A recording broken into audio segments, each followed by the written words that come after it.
Mesdames et messieurs, chers et illustres invités, je suis honoré de vous accueillir dans l'église du campus adventiste du Salève et je vous donne aussi la bienvenue au nom de la faculté adventiste de théologie. L'église adventiste est engagée dans le dialogue interconfessionnel et par exemple, il y a quelques années, on a eu l'occasion d'avoir des dialogues très fructueux avec l'église luthérienne. Je pense par exemple aux efforts de Ismaël Noko, John Graz, Bert Beach du côté adventiste et de Sven Oppegaard du côté luthérien. Le rapport de ces conversations bilatérales, qui sont déroulées dans un esprit amical et constructif, ont été publiés en l'année 2000 par la faculté, édité par Jean-Claude Verrecchia. C'est un petit ouvrage qui est un peu le témoin de cette volonté de pouvoir entrer en dialogue avec nos frères et nos sœurs. Et c'est dans le même esprit, dans la même atmosphère amicale et constructive qu'aujourd'hui, encore nous voulons entrer en dialogue avec nos invités. Avant de vous présenter les invités de cette table ronde, j'aimerais quand même vous apporter les salutations du pasteur Emmanuel Fuchs, le président de l'Église protestante de Genève, et du prêtre François-Xavier Amhert, professeur de la faculté de théologie de l'Université de Fribourg. Les deux nous ont écrit pour nous souhaiter un bon déroulement de programme. Donc c'est avec un grand plaisir que je peux vous transmettre leurs salutations. Dialoguer est important. Dialoguer n'est pas remettre en question son identité. Dialoguer, c'est comprendre l'autre, c'est l'apprécier, c'est pouvoir s'expliquer, c'est pouvoir comprendre.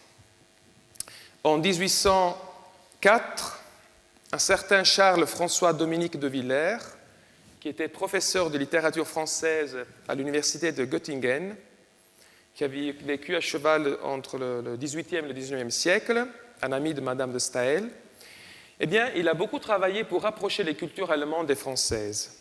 Et il publie, en 1804, un ouvrage qui a remporté le prix de l'Institut national de France. Essai sur l'esprit et l'influence de la réformation de Luther. Eh bien, de Villers écrit qu'avec la réforme, le monde a connu une impulsion nouvelle. Ce qui est intéressant, c'est qu'il souligne qu'il s'agit d'un événement qui réveillait de chaque côté toutes les passions, l'amour de la liberté comme le fanatisme. Pour lui, la liberté était effectivement la possibilité de pouvoir s'exprimer sans contrainte sur des questions religieuses et politiques. Il constate, déjà au début du XIXe siècle, que la réformation n'est plus la cause immédiate qui dirige le cours des événements. Elle a fait à peu près tout ce qu'elle devait faire. C'est une affirmation quand même qu'il assume, j'imagine. Son influence ne se manifeste plus que médiatement, sans secousse et par la marche des institutions qui ont pris d'elle naissance. Le temps, est donc venu qu'on peut la juger, dénombrer et discuter les avantages ou les désavantages qui en ont résulté pour le genre humain. 2 siècles plus tard, de nos jours, un pasteur, doyen et professeur émérite de la faculté de théologie protestante de Montpellier, André Gounel, en parlant, lui, des événements et des affrontements qui sont produits suite à la réforme, écrit « On ne peut que regretter et déplorer que ce débat ait entraîné des guerres, des exécutions, des persécutions, des intolérances. Les responsabilités en sont partagées. Luthériens, réformés, catholiques se sont montrés aussi durs et cruels les uns que les autres.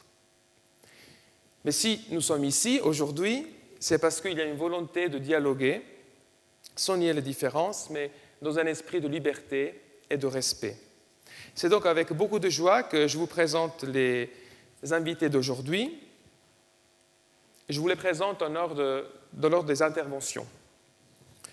Monsieur Hans-Christoph Ascani, pasteur luthérien, vice-doyen et professeur de théologie systématique à la faculté de théologie de Genève.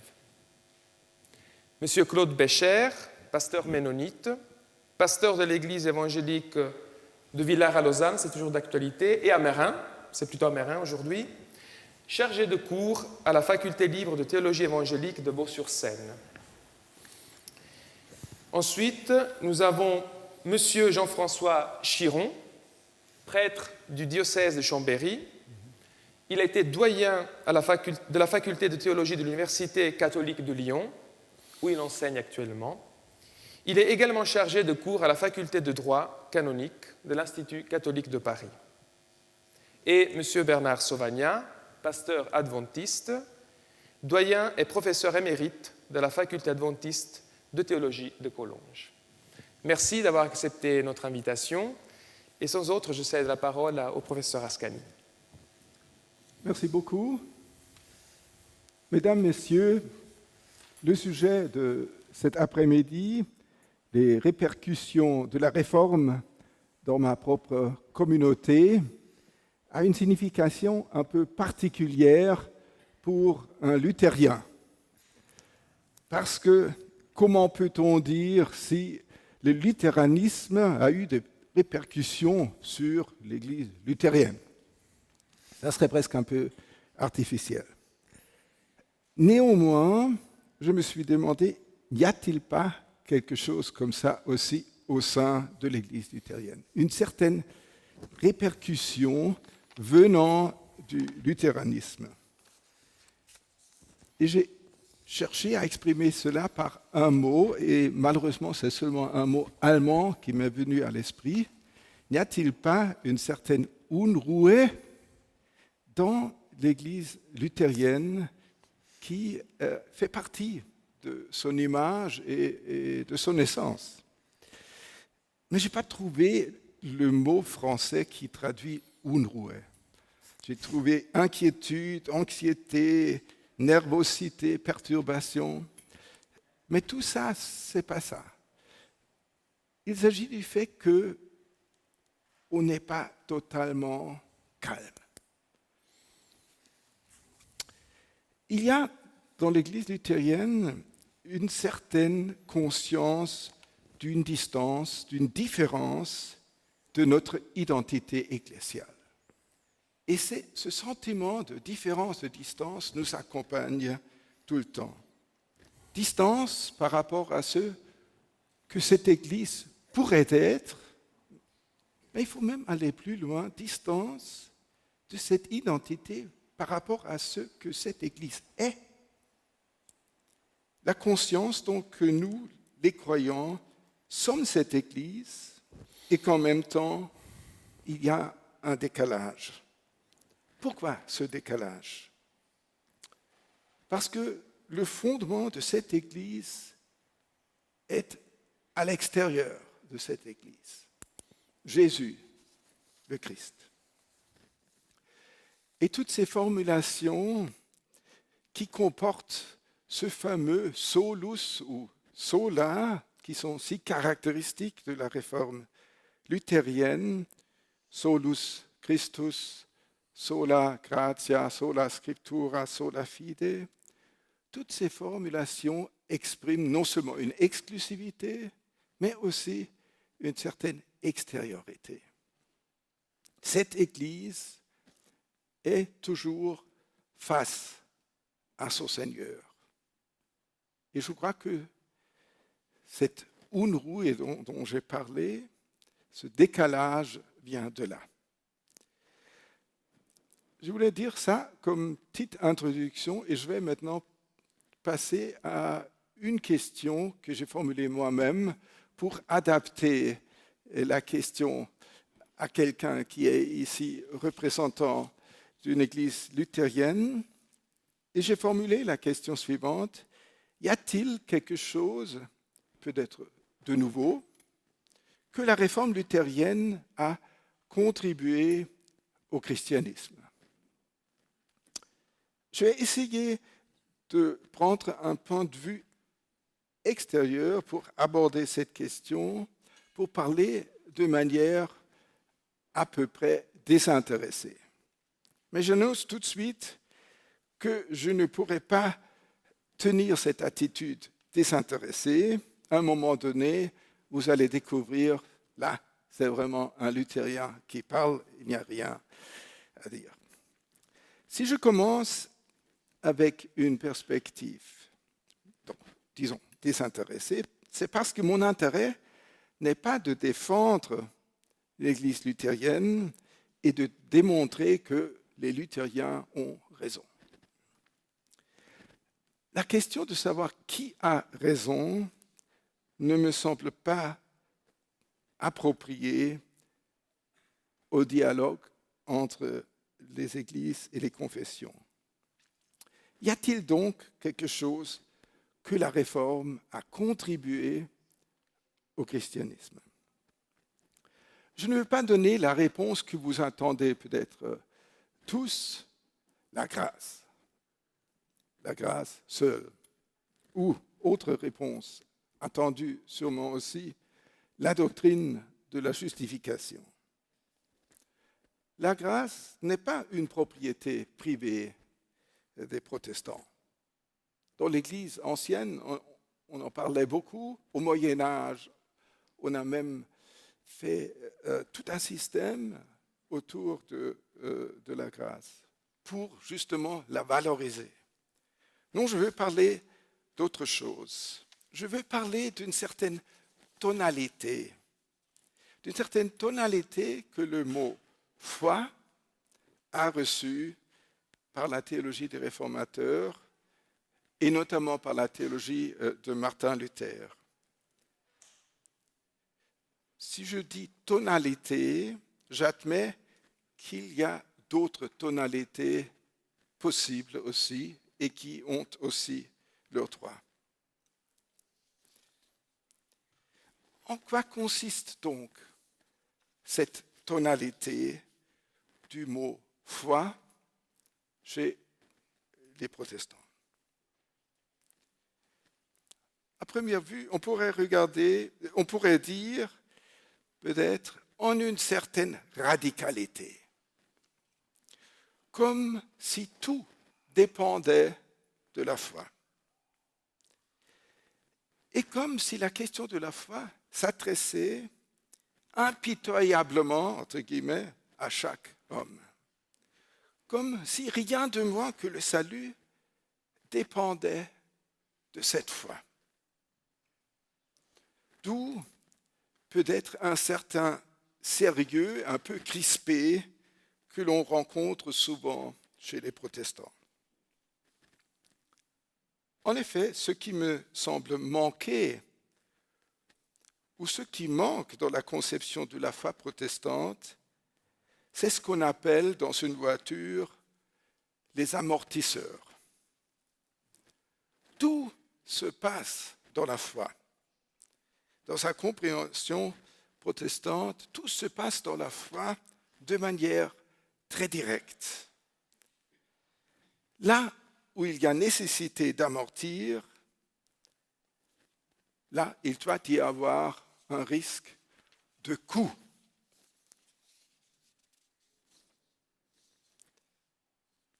Quels sont les coûts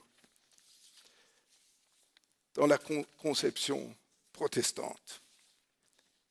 Il n'y a qu'un seul, la rencontre entre Dieu et l'homme. L'homme rencontre Dieu, Dieu rencontre l'homme. L'homme rencontre Dieu parce que Dieu rencontre l'homme. Il y a un étonnement infini face à cet événement. Et cet étonnement est la foi. La foi est, pour ainsi dire, la mesure de l'immesurable de la rencontre entre Dieu et l'homme. C'est pour cela que cette foi est si infiniment importante. Mais pourquoi parler, en ce qui concerne la rencontre entre Dieu et l'homme et Dieu, d'un coup, d'un choc? Un coup est imprévisible. Un coup nous heurte. Un coup a affaire avec ce que l'on ne peut pas maîtriser. Cette image ne correspond pas mal à la rencontre entre Dieu et l'homme. rencontre qui est trop grande pour l'homme, rencontre qui place l'homme devant ce qui est infiniment autre, rencontre qui inclut un abîme. Qui saura supporter, rencontrer Dieu? Mais en même temps, cette rencontre est faite pour l'homme. Dieu veut rencontrer l'homme. Cette rencontre qui inclut un abîme est en même temps le salut de l'homme. Abîme et salut inséparables. Il n'y a que la foi qui peut percevoir et qui peut supporter cela. Si je dis que le coût de la rencontre entre Dieu et l'homme n'est pas amorti dans la compréhension luthérienne, qu'est-ce que cela veut dire? Cela veut dire que d'aucune manière, parce que la foi ne le supporterait pas, cette rencontre n'est déléguée, atténuée, encadrée par aucun intermédiaire, ni par les saints, ni par Marie, ni par l'Église, ni par la raison qui pourrait expliquer.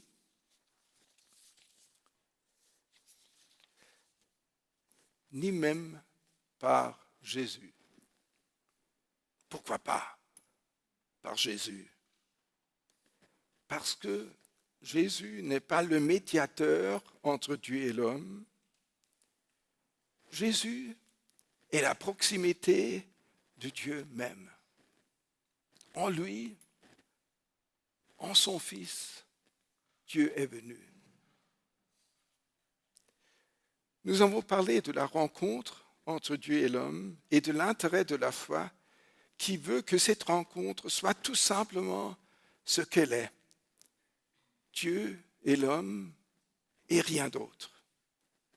Dieu pour l'homme et rien d'autre. On a souvent interprété cela dans le sens d'un individualisme, mais c'est faux. C'est un grand malentendu par rapport à la Réforme. La foi protestante ne s'intéresse pas à l'individu. Si elle veut écarter toute atténuation, c'est pour que la rencontre entre Dieu et l'homme puisse vraiment avoir lieu. Et cette rencontre a lieu dans la foi. Dans cette foi, chaque être humain est infiniment appelé et ainsi irremplaçable. Mais cette foi et les croyants ne sont pas seuls. Comme la parole de Dieu ne s'adresse pas seulement à moi, un salut qui serait seulement pour moi serait complètement absurde. Un tel salut ne m'adresse pas. C'est donc chaque membre de la communauté des croyants, chaque membre dans sa responsabilité infinie qui est caractéristique de la foi protestante, mais pas l'individu. Regardons encore ce qu'au fond, on ne peut pas voir. La foi chrétienne dans sa compréhension protestante ou évangélique. Qu'est-ce qui la caractérise? J'ai dit une certaine radicalité. On pourrait dire aussi une certaine concentration. Concentration justement sur cette rencontre entre Dieu et l'homme dans laquelle la foi reconnaît Dieu comme Dieu pour l'homme. J'arrive à la fin. J'ai parlé d'une tonalité que la Réforme a donnée au mot foi. Cette tonalité, vue de l'extérieur, est celle d'une radicalité presque ardue et d'une concentration perçue souvent comme un peu exagérée, vu de l'intérieur, cette radicalité et cette concentration sont portées par autre chose, qui s'avère pour la foi même la mélodie qui traverse et qui porte tout. La joie que Dieu veut être un Dieu pour les hommes. Je vous remercie. Merci beaucoup au professeur Ascani. Nous allons maintenant changer sensiblement de perspective avec le pasteur Bécher, qui donc va nous exposer de quelle manière cette perspective a été prolongée dans l'histoire. Monsieur le doyen, chers collègues, messieurs, dames, merci pour l'accueil. L'accueil de quelqu'un qui a plutôt travaillé l'aspect de la réforme dite radicale. Je pense que toutes les réformes s'octroient le sujet de radical, ça va aux racines des choses. Mais là, c'est vrai que quand on parle de réforme, on sait où ça commence, on ne sait jamais où ça termine. Quand on va aux racines des choses. Seul le Christ, mais quel Christ? Le Sauveur ou le Seigneur? Ou les deux? Ou le Sauveur en tant qu'il devient Seigneur de toute la vie, on l'a dit, ou le Seigneur en tant qu'il est Sauveur. Vous voyez, on sait où ça commence, on ne sait pas où ça termine. L'aspiration à la réformation était un phénomène général en Occident au XVe et XVIe siècle. Tout le monde y aspirait. Et il ne faut pas qu'on l'oublie. Ce n'est pas juste le cerveau de quelques intellectuels plus brillants que les autres. Je vous rappelle qu'au Concile de Constance, en 1415, une fois qu'on a réglé le fait qu'il y avait plusieurs papes, Avignon, Rome, cette sorte d'anarchie interne, il était question au Concile de Constance de la nécessité de réformer l'Église, je cite, dans sa tête et dans ses membres, ça veut dire la totale. Une fois que cette aspiration est non seulement chez les intellectuels, mais aussi dans le peuple, on arrive à un désir que ça se mette en pratique, et ces années 1515-1525 étaient largement nourries d'insatisfaction. On n'était franchement pas content, franchement on était heureux qu'advienne quelque chose de l'ordre de la réformation, ou du renouveau, ou de la restitution, peu importe quel est le vocabulaire à ce stade qu'on utilise. Il est clair que l'Église ne ressemblait plus au Christ et qu'il fallait revenir au Christ pour tout le monde.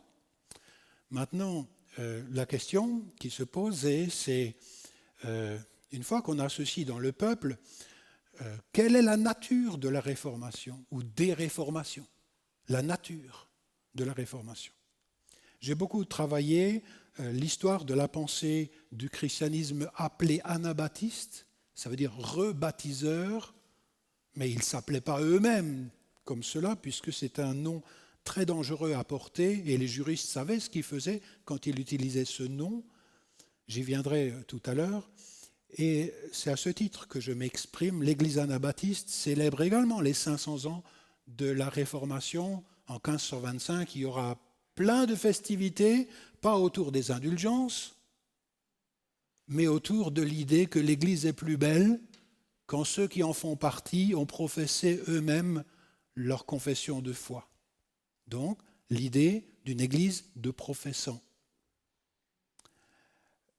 Jacques Blandenier, qui est un historien de l'Église évangélique, a dit cette phrase « Les églises de professants », qui sont de l'ordre de 150 millions à peu près dans le monde, comme ça, à la louche. Hein. Alors qu'il n'y a que 2 millions de Ménonites, d'accord ? C'est un tout petit reste d'un renouveau passé. C'est souvent comme ça, les dénominations sont souvent des fossilisations des renouveaux passés. Ce n'est pas neutre ce que je viens de vous dire. C'est l'idée que chaque génération doit, à son tour, redécouvrir cette centralité revivifiante de la communion du Christ. Je reviens à Jacques Blandenier, Il a dit que ce type d'église dont on devient membre sur profession personnelle de la foi dans le Christ, Sauveur et Seigneur, les églises de professants qui se réclament à la fois des réformateurs, on les appelle souvent des réformateurs magistériaux, puisqu'ils s'appuient sur un pouvoir, soit la municipalité, soit le prince, soit d'autres pouvoirs. Donc je reviens à sa phrase, les églises de professants qui se réclament à la fois des réformateurs et des anabaptistes se sentent parfois les enfants de parents divorcés. Se sentent parfois les enfants de parents divorcés. Mais on fait des progrès. Le pire n'est pas garanti dans l'histoire de l'évolution des églises. Alors, si certains d'entre vous souhaitent mieux comprendre dans l'évolution de ces années 1515 à 1525, au fur et à mesure des affirmations de la Réforme, comment est né ce type d'église dite libre ou de professants, comment a été constituée cette église qui est devenue plus tard, dans le temps de confessionnalisation, l'église luthérienne. Donc entre 1515 et 1525, il n'y a rien de confessionnalisation. Tout est en devenir. C'est un temps fascinant. Rien n'est cloisonné. On se parle encore à ce temps-là sans se brûler de trop. Il y a un livre du professeur Neil Blau qui vient de sortir, Les révoltés de l'Évangile, Balthasar Hubmaier et les origines de l'anabaptisme. L'anabaptisme, c'est le nom donné à ces gens qui pratiquaient le baptême sur profession de la foi personnelle. Et par conséquent, un baptême de l'âge de responsabilité, un baptême de l'âge où on est plus adulte. C'est dans les éditions Le Cerf. Je reviens à mon topo. Je vous ai dit que c'est une réforme qui était attendue pour toucher tout le peuple et tous les niveaux de la société. Mais il y a un temps de divorce. Et si on ne l'intègre pas, on ne comprend pas comment les Ménonites, qui sont un peu les descendants de ces anabaptistes, anabaptiste étant un nom de dérision très dangereux d'un code de Justinien qui date du IVe siècle après Jésus, où on permettait de remettre à mort quiconque rebaptisait, anabaptisme, d'accord, c'est un mot dangereux. Voici qu'une princesse de Frise, aux Pays-Bas du Nord, qui dit « mais arrêtez de tuer indifféremment les anarchistes, les antipédobaptistes et les gens du Sermon sur la montagne. » Les gens du Sermon sur la montagne, comme cet ancien curé qui s'appelait Simons et Ménaud de prénom, comme un temps on a appelé les luthériens les martinistes, là c'est les ménonites. Cette princesse a dit « appelons ces gens-là les ménistes ou les ménonites pour les protéger ». Par conséquent, le mot label ménonite n'est pas qu'on est disciple des Ménots, ça veut juste dire qu'avec lui, on partage le non-recours à la violence et à la guerre pour faire avancer la réformation. Donc le nom ménonite est devenu, à partir du XVIe siècle, un nom de protection pour les cours de l'Europe de l'époque qui ne faisaient pas de distinction entre les violents parmi les anabaptistes, les illuminés parmi les anabaptistes et les plus biblistes ou bibliens parmi les anabaptistes, parmi lesquels il y avait Balthasar Hubmaier à Waldshut. Il y avait aussi dans le cercle du réformateur Zwingli des humanistes comme Félix Manns qui va être noyé dans la Limate. On lui a dit « tu veux un deuxième, on te met un troisième baptême définitif ». Dans la Limate, c'est la rivière. Il y a eu une répression assez rapide à cause du mot anabaptiste, à cause de la pratique du rebaptême qui, il faut le dire, ma maman étant catholique, elle me l'a rappelé suffisamment, est très offensant pour quelqu'un qui croit dans la validité du baptême administré au nom du Père, du Fils et du Saint-Esprit, même en tant qu'enfant. Ce que je voudrais vous dire, c'est que l'anabaptisme, malgré ce souvenir traumatique des années 1525, où finalement Luther s'est quand même approché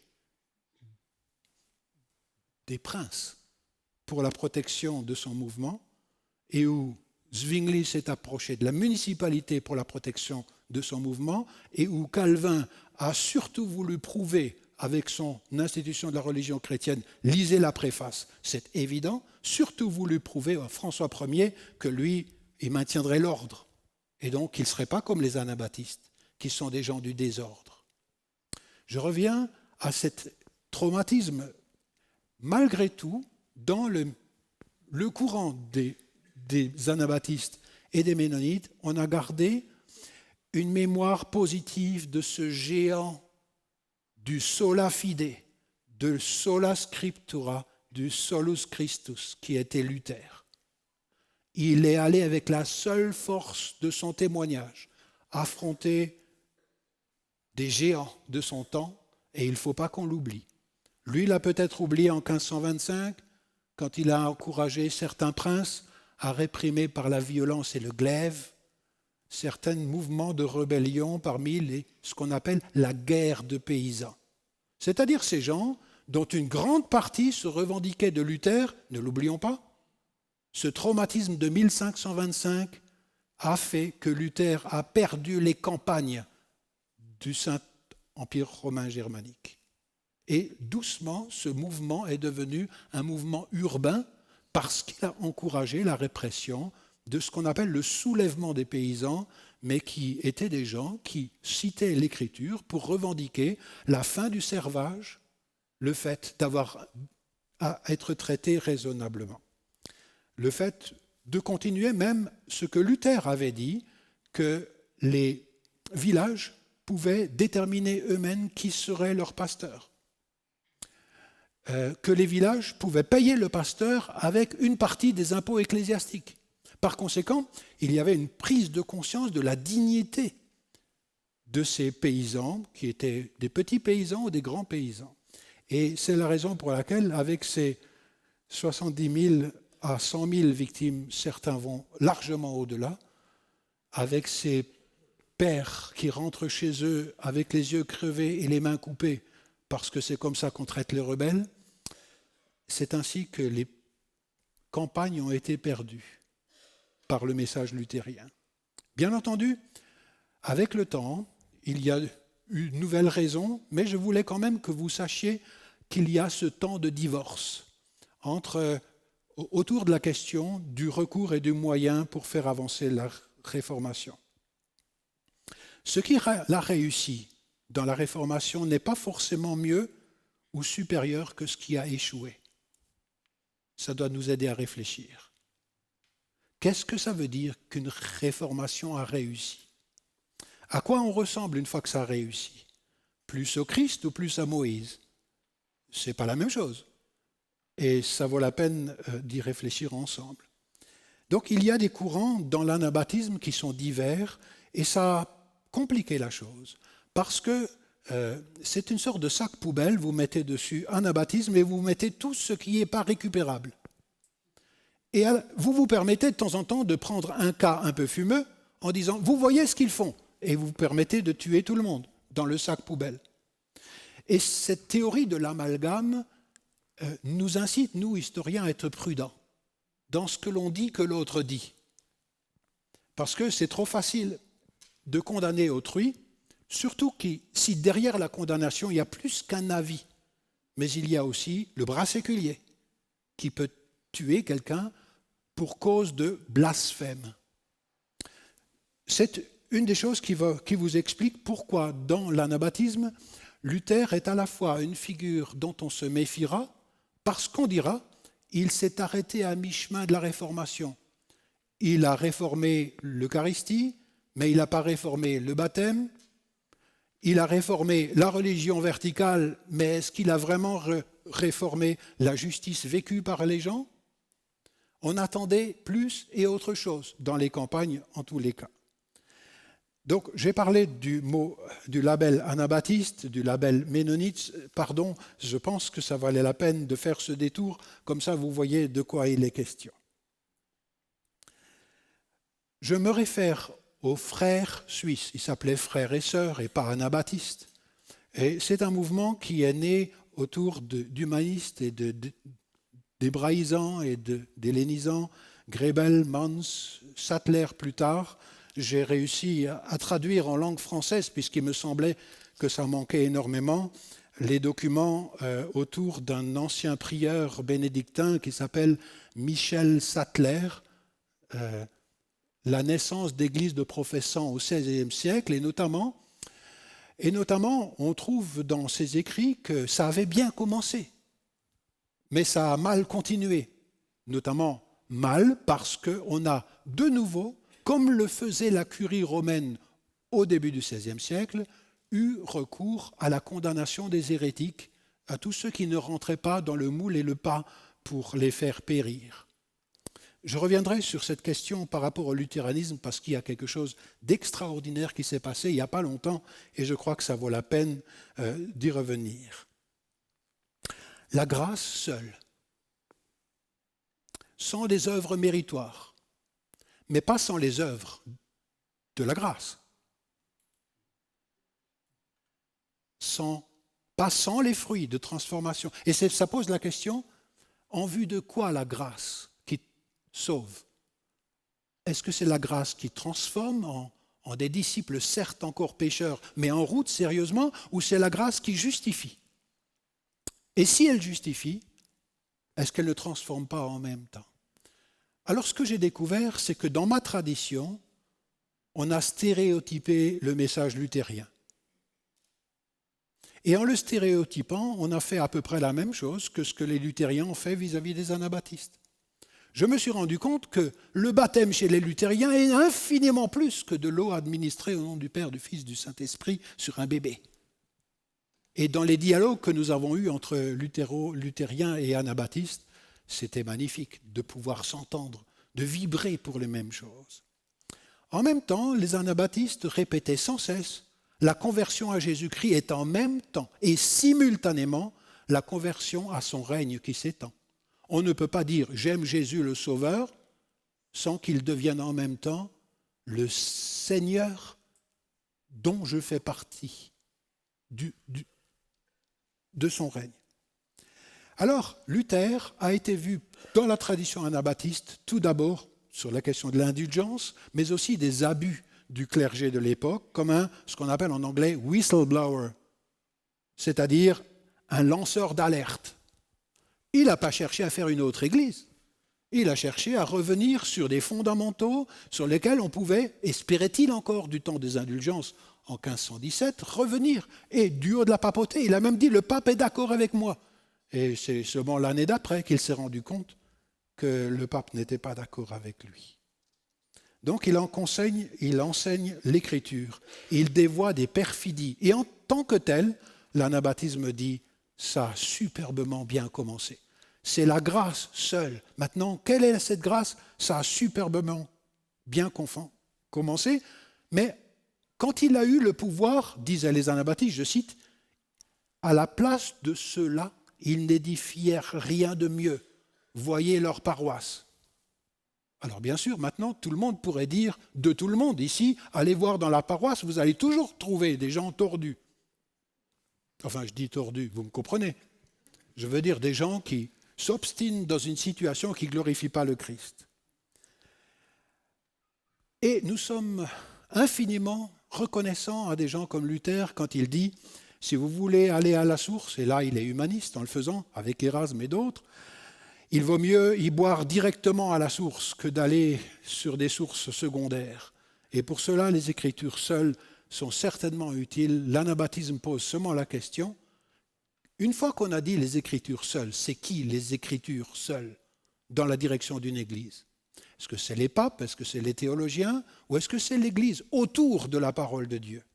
Si on dit qu'on est sous la parole de Dieu, c'est qui est dessus pour nous dire ce qu'elle dit? Donc, ça, c'est un débat que l'on va retrouver. J'aimerais juste vous rendre attentif entre un Luther de 1520 qui dit, au sujet de ceux avec lesquels il n'est pas d'accord, les anabaptistes, par exemple, ou les calvinistes, ou d'autres, ou des catholiques. Il disait en 1520, les hérétiques devraient être convaincus par les Écritures, non pas avec le feu. Si cela devait être un art de convaincre les Écritures par le feu, alors les bourreaux devaient être des docteurs et des instruits des Écritures. Ça, c'est 1520. Mais écoutez ce qu'il dit en 1529. C'est juste pour vous dire, là se situe un divorce. Lorsqu'il a approuvé les mandats impériaux en Saxe, permettant de tuer les blasphémateurs ou les hérétiques de l'époque, il dit « Mais s'ils veulent faire plus que de combattre par la parole, et qu'ils veulent se battre et lancer le poing, alors votre Excellence doit répliquer, choisir entre nous et eux, et les expulser de la région. » Plus tard, lorsqu'il y aura la confession d'Augsbourg, où à 6 reprises on trouve les damnanus des anabaptistes. Vous comprenez bien que quand les luthériens ont fêté le 450 ans de la confession d'Augsbourg et qu'ils invitaient les pasteurs ménonites, les pasteurs ne pouvaient pas aller là-bas pour célébrer leur propre condamnation. Et c'est comme ça qu'ont commencé des dialogues fantastiques avec les églises luthériennes, qui aujourd'hui sont très nombreuses de par le monde. Alors, c'est tout un débat qui n'est pas terminé, le recours en moyen de contrainte pour éviter le chaos. Si les anabaptistes disent qu'il faut suivre la voie du Christ et confronter le mal dans la fragilité et la non-violence, certaines personnes plus réalistes, et ce débat vous le retrouvez dans l'Église adventiste au niveau mondial certainement aussi, vont dire oui, mais il y a des usages légitimes et de la police, mais aussi de l'armée. Vaste débat, n'est-ce pas, quand on suit le Christ. Le combat doit être plus net, me semble-t-il, dans la réformation d'aujourd'hui pour la liberté d'opinion, de religion et de conscience et la nécessité de démarches de réconciliation et de guérison. Si les chrétiens ne le font pas avec l'évangile qu'ils ont, je me demande qui le fera au nom de quelle idéologie. Voici pour aujourd'hui une passion parmi les Ménonites de cette volonté de ne pas caricaturer, mais de rencontrer pour célébrer l'unique corps de Christ, centré sur le Dieu de la vie. Alors Luther a été traité par certains comme le père des anabaptistes, il faut le savoir. Hein. Dans l'historiographie, ce n'était pas si simple. Il fallait aussi avancer quand Luther a dit en 1523, je vous cite seulement le nom de son traité, qu'une assemblée ou communauté chrétienne a le droit et le pouvoir de juger toutes les doctrines, d'appeler et d'installer et de destituer les prédicateurs, fondements et raisons tirés de l'Écriture. Vous comprenez qu'il y a eu en 1523 une aspiration à la volonté de vivre ceci. Prendre les choses en main autour des Écritures, bien entendu, ça a semé un petit peu la panique quand il y a quelques hystériques qui se sont mis à interpréter les Écritures, mais il y a une aspiration, une volonté de revenir à cette autorité de l'Écriture. Le grand conflit était au sujet de la légitimité évangélique ou non de recourir à l'usage du glaive pour protéger ou pour punir.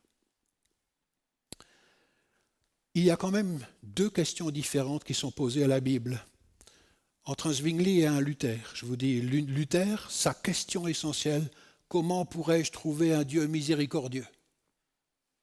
Il interroge la Bible là-dessus, et il a une réponse. Mais quand vous lisez la Bible avec la question, comment, une fois que le Dieu de grâce est reçu dans sa vie, peut-on être au service du royaume que lui veut propager ? C'est une autre question et vous avez d'autres réponses dans la même Bible. La question des questions initiales que l'on pose à la Bible est une bonne question et on n'a pas fini d'y réfléchir. Dans les réformations d'aujourd'hui, l'anabaptisme a certes un corps de doctrine basique, essentiellement qui touche la vie. Quand un anabaptiste est baptisé, il s'engage à vivre en nouveauté de vie avec le Christ ressuscité. Ça veut dire quoi ? Qu'il doit être instruit préalablement. Quelle est l'instruction qu'il doit recevoir ? Le sermon sur la montagne, au moins pour qu'on ne le trompe pas sur la marchandise une fois qu'il est engagé. Certainement, il y a eu parmi les Luther, Karlstadt et d'autres, Grebel, des anabaptistes aussi, des têtes dures, des gens impatients qui n'ont pas arrangé les choses, de l'orgueil et de la susceptibilité et de la volonté de paraître. C'était dans le temps, c'est aujourd'hui encore toujours le cas. Il faut être prudent quand on sert le Christ. Et Luther a eu un adversaire qui n'était pas facile devant lui, il s'appelait Thomas Münzer. Voici un homme certainement influencé par les Hussites, une partie des Hussites, des Taborites, mais pour qui l'Esprit Saint était même supérieur à l'écriture révélée. Du coup, on arrive dans une sphère où Luther se sentait plus à l'aise du tout, et il s'est dit, si lui arrive à prendre le pouvoir, ça va être le chaos. Donc d'une certaine manière, on peut comprendre que Luther ait eu des paroles un petit peu dures, mais Luther, où il s'est trompé, c'est de mettre tous les paysans dans le même sac. Tous les paysans n'avaient pas l'idéologie de Thomas Münzer. Et là, certainement, Luther a fauté. Et quand les anabaptistes, les premiers, ont signé un document qu'ils ont envoyé à Münzer pour lui dire « arrête de recourir à la violence », et qu'ils ont envoyé en même temps, avec le même porteur, une lettre à Luther, malheureusement on ne l'a plus, celle-là, et qu'ils ont signé « nous sommes 7 jeunes nouveaux Münzer contre Luther », ces anabaptistes-là ne savaient pas ce qu'ils disaient au niveau de l'esprit qui influençait Münzer de loin. Le point de division est donc le recours ou non au glaive et à la contrainte au temps du début de cette confessionnalisation. Maintenant, j'aimerais terminer avec 2 événements. Je vous ai dit, dans l'évolution de la Réformation qui n'est pas achevée, jamais, jusqu'à ce qu'ils viennent, d'accord ? Et pour des adventistes, jusqu'à ce qu'ils viennent, ça veut dire quelque chose. Le pire n'est pas garanti en attendant.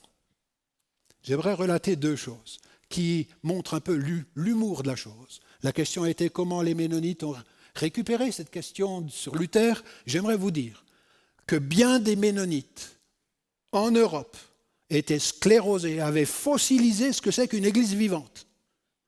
On imitait l'église vivante. Au bout de quelques générations, on avait essentiellement des règles qui disaient tu fais pas, tu fais pas, tu fais pas. Donc des choses négatives. À la place de tu aimeras, tu confronteras, tu aimeras, tu rencontreras.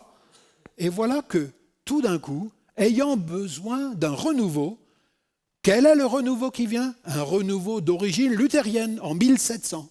Ça s'appelle le piétisme. Oh, il y avait bien quelques éléments de l'anabaptisme là-dedans, comme la nécessité d'une conversion individuelle, comme prier pour le pasteur s'il n'est pas converti, comme se réunir en plus des réunions du dimanche matin entre gens pour prier, d'accord ? Mais il y avait là un ferment de renouveau qui a renouvelé, au bout de 200 ans de fonctionnement, les églises ménonites de Suisse, d'Allemagne et de France. Je voulais vous le dire parce que ça permet de comprendre ce que le piétisme a amené une fois qu'on avait l'écœurement des guerres de religion, qu'on était de nouveau conscient de l'état lamentable de l'Église. Il y avait besoin de revenir aux sources.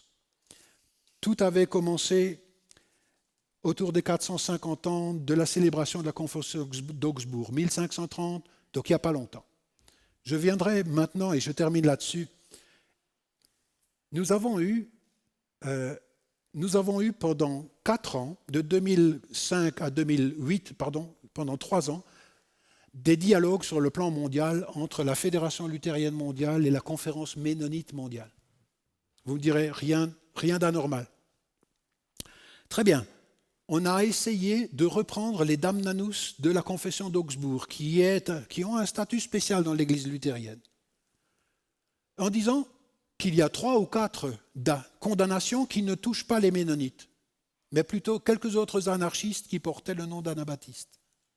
Mais il y en a 2 qui touchaient l'anabaptisme. L'un, c'était le baptême des adultes, et donc le rebaptême. Et le deuxième, c'était la relation Église-État. Soit, on a travaillé ensemble, on a travaillé l'histoire et on a fait quelque chose d'assez intéressant. On a réécrit ensemble l'histoire de la Réforme entre historien luthérien et l'historien anabaptiste ménonite. Cet exercice n'est pas simple du tout. Et c'est qu'il faut se mettre d'accord sur ce qui est arrivé. Autrement dit, ça a été publié comme étant la guérison des mémoires. Soit, ça aurait pu en rester là, mais ça n'est pas arrêté là. Et ce qui s'est passé, c'est que la Fédération luthérienne mondiale, qui représente 70 millions de chrétiens de par le monde, se réunissait avec 480 délégués des différentes nations. Et puis, il s'est passé quelque chose là qui m'a ébranlé au plus profond de moi-même et j'ai l'impression qu'on était sur une terre sainte. C'est la rencontre luthérienne mondiale qui s'est tenue à Stuttgart le 22 juillet 2010. Là, le représentant des luthériens, avec tous les délégués, ont demandé pardon pour la persécution violente des anabaptistes du XVIe siècle et pour la façon dont les anabaptistes et les ménonites ont depuis été caricaturés. Du coup, quand vous entendez quelqu'un qui vous demande pardon, vous prenez terriblement conscience que vous aussi, vous avez caricaturé. Autrement dit, diabolisé. Et quand on diabolise, c'est tellement facile de se séparer. Mais quand on se rend compte qu'on a des frères et des sœurs qui confessons la même source de vie qui est dans le Christ, il y a des choses qui commencent à avoir lieu, qui sont extraordinaires. Et là, il y a la manière avec laquelle les réformateurs luthériens, dont Luther et Mélenchon, ont soutenu la répression violente par des arguments théologiques et ont incité les princes à réprimer. Et j'ai entendu des théologiens qui dire on aurait mieux fait de suivre Brentz que Luther en la matière, comme si des calvinistes diraient on aurait mieux fait de suivre Castellio que Calvin. Alors, cette terre était sainte, mais ce sont des choses qui font partie de la Réformation. On ne peut plus confesser le Christ aujourd'hui comme si les saletés de dans le temps n'avaient pas existé. J'ai l'impression que bien des Français et des Suisses ont quitté la foi à cause de choses non réglées et pas conformes au Christ. Alors je reviens. Luther a commencé avec les indulgences. En fait, ce qu'il voulait traiter, c'est l'amour de tous. Il a voulu traiter la repentance. Et voilà, nous avons vécu un moment extraordinaire de repentance. Et j'ai l'impression que pour annoncer Jésus aujourd'hui, il faut savoir la modestie, mais aussi l'esprit de repentance en disant oui, tout ce qui a été fait au nom du Christ n'a pas glorifié le Christ par le passé. Et j'ai l'impression que ce sont des déclencheurs prometteuses pour permettre que les blessures du corps de Christ cicatrisent et que le corps de Christ marche plus harmonieusement en terre où nous habitons. Je voudrais vous remercier pour votre attention. Merci beaucoup, pasteur Bécher, pour votre exposé passionné, passionnant. Nous en venons maintenant au père Chiron. Donc on change de perspective, on a redécouvert une perspective protestante, une relecture protestante de l'apport de Luther, mais nous en sommes maintenant à une lecture catholique et voir ce que Luther a aussi apporté au sein de l'Église catholique. Eh bien, je vous remercie et je remercie le doyen Marelli et son équipe pour leur sympathique invitation qui m'a permis et qui me permet de découvrir cette institution dont j'avais entendu parler mais que je ne connaissais pas. Et puis donc, merci de me donner l'occasion d'être, je ne sais pas comment dire, le porte-parole de l'Église romaine dans cette enceinte. Vous voyez la responsabilité. Bien. Alors, pour envisager la question que vous m'avez posée, les répercussions de la réforme dans l'Église catholique romaine, pour envisager cette question, il faut bien se rappeler, d'abord quelques évidences un peu raides peut-être à entendre, mais qu'il faut rappeler. Il faut se rappeler que pour l'Église catholique, disons pour ses dirigeants, la réforme, avec un grand R, un R majuscule, a été considérée comme le mal absolu. L'incarnation du mal, comme un cauchemar, dans sa double dimension. Dans sa dimension d'hérésie, on avait affaire à une lecture qu'on estimait radicalement faussée de la tradition chrétienne, et puis dans sa dimension de schisme, la réforme avait donné lieu à une rupture de l'unité catholique, ce qui, du point de vue notamment romain, est vraiment la pire chose qui puisse arriver. Alors, vous voyez, dans ces conditions, on n'imagine guère ce que l'Église catholique romaine aurait pu recevoir positivement de la réforme. Ou alors, si on en a reçu quelque chose, c'est vraiment sans en avoir conscience, je peux vous le dire. malgré elle. Le concile réuni dans la ville de Trente, au milieu du XVIe siècle, a reformulé le dogme catholique, du moins une partie de la doctrine catholique, dans une perspective nettement anti-protestante, à une nuance près au moins que j'évoquerai dans un instant. Il s'agissait pour le Concile de mettre les choses au point, de dire la vérité contre l'erreur, une erreur d'abord luthérienne et autre. La conséquence, j'indique cela au passage, la conséquence est que les catholiques ou autres qui se fondent uniquement sur les documents du Concile de Trente pour appréhender la doctrine catholique commettent un contresens. Ils se fondent sur des documents qui sont sinon faussés, au moins orientés, comme l'a bien montré par exemple le cardinal Ratzinger s'agissant des textes sur le sacerdoce ministériel, qui sont pour une part d'abord des textes qui se veulent anti-protestants. C'est moins vrai du document de Trente sur la justification, c'est la nuance que j'évoquais il y a un instant, un document qui se veut plus distancié par rapport aux polémiques de l'époque et qui a permis, ou au moins qui n'a pas empêché, la déclaration commune de 1999 entre luthériens et catholiques sur la justification.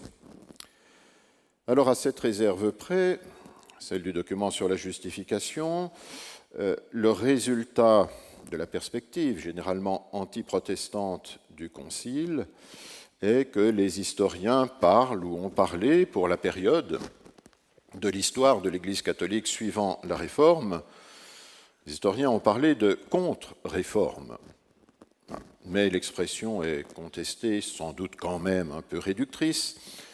Alors on parle aussi, et d'ailleurs il y a des discussions, on ne sait pas très bien comment, chez les historiens catholiques, qualifier le siècle qui a suivi la Réforme catholique, et notamment le Concile de Trente. Mais on parle aussi de réforme catholique. Ce qui est déjà plus positif, l'Église catholique romaine a voulu s'engager dans un mouvement de réforme, au moins dans ses structures et dans sa discipline, sinon dans sa doctrine. C'était, je pense, une façon de prendre acte de certaines des causes attribuées à la réforme protestante pour les corriger.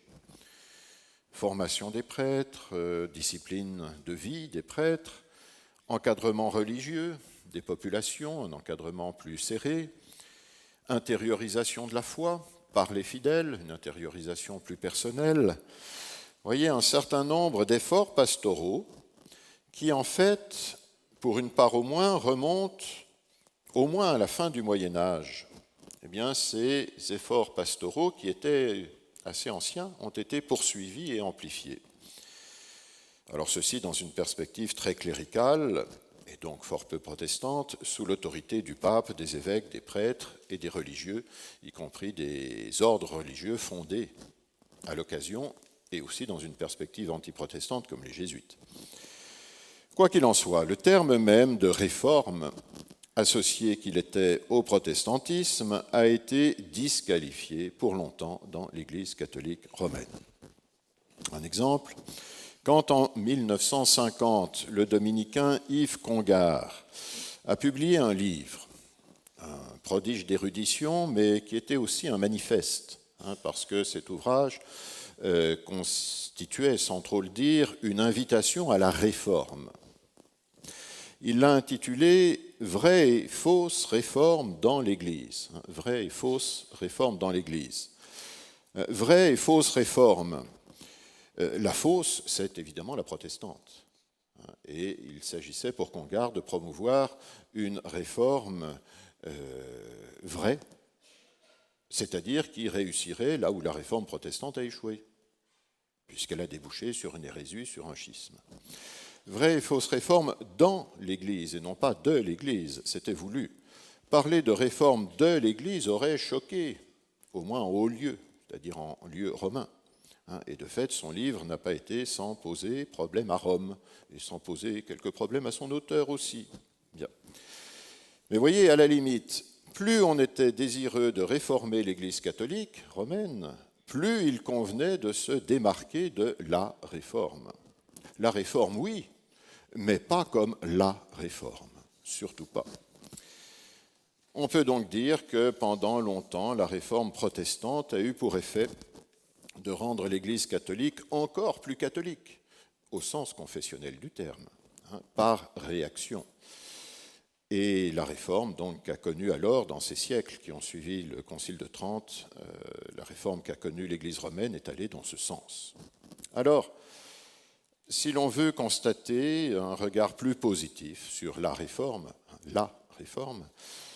portée par l'Église catholique et pouvant dans une certaine mesure inspirer, pourquoi pas, les catholiques, il faut attendre la deuxième moitié du XXe siècle, avec le Concile Vatican II et sans doute l'inspiration du pape Jean XXIII, qui, je le rappelle au passage, avait une formation d'historien, et d'historien du XVIe siècle, de la contre-réforme justement. Mais c'était un véritable historien, vous voyez, pas seulement un militant. Je pense que ce regard plus positif sur la réforme fait partie d'un regard conciliaire qui s'est voulu dans l'ensemble plus positif, plus ouvert, même s'il restait critique, sur ce qui n'est pas catholique. Un regard plus positif sur le monde, même sécularisé, sur les chrétiens non catholiques, sur les autres religions. Moyennant quoi, Vatican II lui-même parle fort peu de réforme, à peine 2 mentions, grand maximum, mais comme par hasard dans le décret sur l'écuménisme, ce qui n'est peut-être pas anodin. Le Concile a préféré le terme aggiornamento, réforme, parlons plutôt d'aggiornamento, de mise à jour des structures, des comportements. Et le Concile a voulu conjuguer ce thème avec celui du ressourcement, les deux grands thèmes du Concile, Vatican II, aggiornamento et ressourcement, c'est-à-dire la référence aux origines. Et la référence aux origines, c'est aussi un thème réformé. Les réformateurs ont voulu, eux aussi, une Église plus fidèle à ses origines. Simplement, sauf qu'il y a beaucoup de choses dans ce simplement, à Vatican II, les origines, ce sont l'écriture, et c'est important, mais c'est aussi l'Église des premiers siècles, dans sa liturgie, dans son organisation, dans ses ministères. Moyennant quoi, il n'est pas facile de discerner ce qui, de l'expérience de la Réforme, a pu inspirer le catholicisme contemporain, conciliaire et post-conciliaire, disons de ces 50 dernières années. Le discours catholique, donc le mien en l'occurrence, doit d'ailleurs ici se faire prudent, car d'aucuns dans l'Église romaine ne manquent pas de dénoncer la protestantisation du catholicisme d'après Vatican II, protestantisation de son dogme, de sa liturgie. Alors, il ne s'agit pas de même sembler donner raison à ces critiques, même s'il y a peu de chance pour qu'ils soient nombreux ici aujourd'hui, ou pour qu'ils écoutent Radio Semnos. Bien. On ne sait jamais. En fait, je pense qu'il s'est moins agi pour le catholicisme de ces dernières décennies de regarder du côté de la Réforme pour s'en inspirer, que, tout en connaissant mieux et plus positivement le monde protestant, il s'est agi de ne pas craindre, de ne plus craindre de s'abreuver aux mêmes sources, de donner aux mêmes questions, et pourquoi pas aux questions de la modernité, de donner aux mêmes questions, sinon les mêmes réponses, du moins des réponses approchantes, des réponses qui n'ont plus peur d'être approchantes. C'est beaucoup. Alors, quelques exemples. On pense d'abord à l'écriture, lue pour elle-même. On pense à une liturgie qui fait à nouveau leur place aux langues vernaculaires et à la prédication, une prédication plus biblique. On pense à une théologie des ministères qui met l'accent justement sur la dimension ministérielle. On pense à une vie en Église plus synodale, où les dimensions collégiales et communautaires sont valorisées par rapport à la dimension personnelle. On pense à la revalorisation du statut de baptisé par rapport à celui des ministres, le sacerdoce, ce que nous appelons le sacerdoce baptismal, qui était devenu un thème presque tabou, à cause justement de la référence des protestants au sacerdoce universel.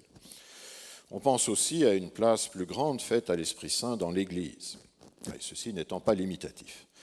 Voyez, encore une fois, y a-t-il ici y a-t-il eu ici une influence de la Réforme? Je pense pas directement.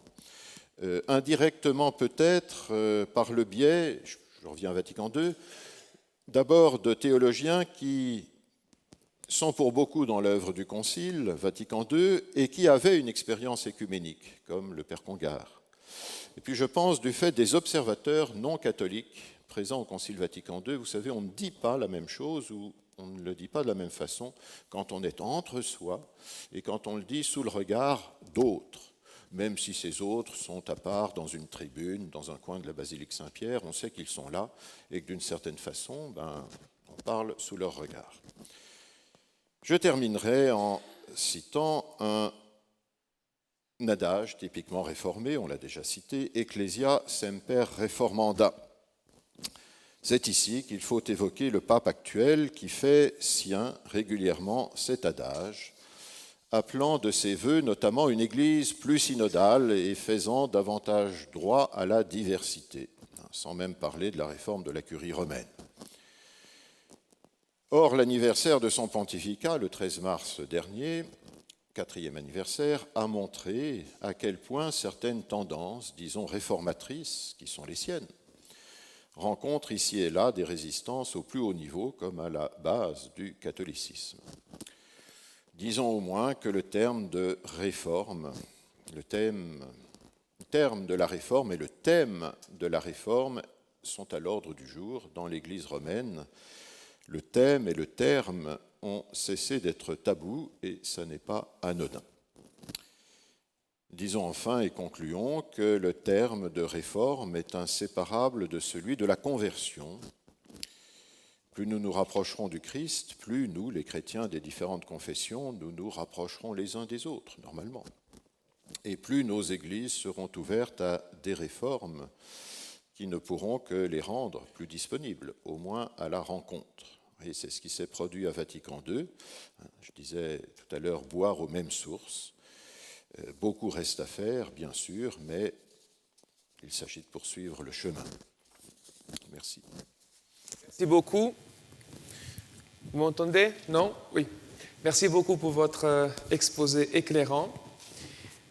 Nous voici donc au pasteur Sauvagnat pour qu'il puisse aussi intervenir sur la relation entre l'Église adventiste cette fois et la réforme luthérienne. Le rapport entre adventisme et réforme a été parfois un rapport complexe. Je me souviens, quand j'étais petit, on avait, au moins dans mon église, en Italie, très rarement on entendait un adventiste qui se réclamait de la réforme. On est différents. Et puis, les temps passant, on se rend compte qu'on a plutôt la tendance et une certaine fierté de se rattacher à ce mouvement de la réforme. Alors, on laisse la parole au pasteur Sauvagnat pour qu'il puisse, non pas forcément répondre à cette problématique, mais voilà, s'exprimer. Alors, la première chose que je voudrais dire, c'est que par rapport à mes collègues qui ont pris la parole avant moi, l'Église adventiste n'existait pas au XVIe siècle. L'Église catholique existait avant Luther. L'Église luthérienne est née, on pourrait dire, avec Luther. Les églises anabaptistes et ménonites sont nées pendant ou après Luther, comment dire ? Difficile. En tout cas, l'Église adventiste n'était pas là dans cette page de l'histoire. L'Église adventiste est née au milieu du XIXe siècle, dans la Nouvelle-Angleterre, donc au nord-est des États-Unis. Elle s'est créée officiellement en 1860, et donc on pourrait dire que d'emblée, elle n'a rien à voir avec l'histoire du XVIe siècle. Mais comme toute Église chrétienne, elle est forcément héritière du passé, de l'histoire de l'ensemble des chrétiens. Alors, ce que j'aimerais évoquer de cet héritage, je voudrais le faire de façon très simple et très concrète. Un Kapellmeister allemand a désigné Luther comme le rossignol de Wittenberg, pour dire que Luther aimait chanter. Et parmi les réformes liturgiques auxquelles Luther a contribué, il y a celle qui consiste à faire que, dans le culte, dans la liturgie régulière, l'Assemblée chante. L'Assemblée chante dans sa langue. L'Assemblée chante ensemble. Elle n'écoute pas simplement le chant d'un prêtre ou d'un chantre, auquel elle répondrait par une ou deux notes de musique avec un ou deux mots, mais elle chante vraiment. Et je dois dire que dans ce sens-là, je me sens très héritier de ce Luther-là. Mon père était pasteur, mon père aimait chanter, il s'accompagnait d'une mandoline et il avait, je dirais, dans le témoignage de foi qu'il m'a transmis, cette joie de chanter sa foi. Et pour moi, quelque part, ça remonte au moins en partie à Luther, cet héritage-là. Et quand Luther écrivait que la musique est un excellent don de Dieu qui chasse le diable et qui rend l'homme joyeux, je ne peux que dire oui. D'ailleurs, hier soir, dans l'évocation théâtrale, Luther nous a fait chanter, et son interlocutrice contemporaine aussi. Et ce matin, dans la liturgie à laquelle nous avons participé, l'Assemblée a aussi chanté, elle n'a pas qu'écouté des gens chanter. Donc, merci Luther aussi pour ça. Bien évidemment, l'héritage que l'Église adventiste reconnaît à Luther est bien plus essentiel que cet aspect-là. Quand on demande à un adventiste, et en particulier à l'une des adventistes les plus célèbres de l'histoire du mouvement adventiste, Ellen Goldwhite, ce qu'elle pense de Luther, comment elle le place dans le récit de l'histoire du christianisme, on se rend compte qu'elle dit essentiellement que Luther a eu comme fonction de redonner à la Bible sa véritable autorité. Pour elle, l'autorité dans le christianisme n'était pas d'abord les décisions conciliaires, les autorités ecclésiastiques, que ce soit les prêtres, les évêques ou l'évêque de Rome, mais la Bible. C'est bien la raison pour laquelle on l'a accusé d'adopter un pape de papier. Et c'est vrai que cette remise en évidence de l'autorité de la Bible est sans doute l'héritage que revendiqueront le plus facilement les adventistes. Merci Luther pour cette invitation à considérer que l'autorité se trouve dans la parole de Dieu, rapportée dans les Écritures, et cette formule « sola scriptura » est une formule extrêmement précieuse pour les adventistes. Maintenant, les conséquences de cet héritage essentiel que nous reconnaissons nous venir, entre autres, de Luther, n'est pas aussi simple que ça. La Bible, oui, mais on la lit comment? L'autorité qu'elle a n'est certainement pas une autorité qui doit nous être dictée par un lecteur considéré comme seul détenant l'autorité de l'interpréter, un magistère qui aurait, lui, le pouvoir de dire ce que cette parole dit vraiment.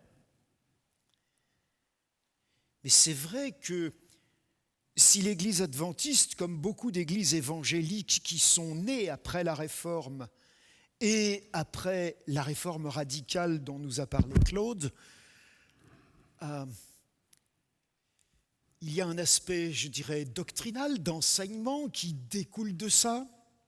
Et dans l'Église adventiste, on va dire, non seulement nous sommes héritiers de cette conception du baptême, qui est celle du baptême du professant, donc de l'adulte qui confesse sa foi, qui la reconnaît, Non pas que cette profession de foi donnerait de la valeur au baptême en soi, mais qu'elle est vraiment la réponse à la grâce offerte par Dieu que la foi ne fabrique pas, mais dont elle s'empare simplement. Alors là, oui, l'héritage adventiste va prendre ce baptême, va aller un petit peu plus loin. Si on reste dans ce domaine des sacrements, par exemple, la réforme adventiste va adopter une pratique qu'un ami catholique évoquait tout à l'heure avec moi à table, en disant, bien, quand vous faites la scène, vous adventistes, vous faites l'ablution des pieds. Vous lisez Jean 13, et dans ce chapitre de l'évangile de Jean, vous y trouvez cet ordre de Jésus. Si moi, le Seigneur et le Maître, je vous ai lavé les pieds, vous devez aussi vous laver les pieds les uns aux autres. Alors bien sûr, c'est facile de dire qu'une interprétation trop littéraliste peut aboutir à la pratique adventiste. Mais quand est-ce que c'est trop littéraliste et pourquoi ce serait trop littéraliste? Il y a donc un débat herméneutique qui est extrêmement important pour savoir ce qu'on hérite vraiment de l'autorité de la Bible.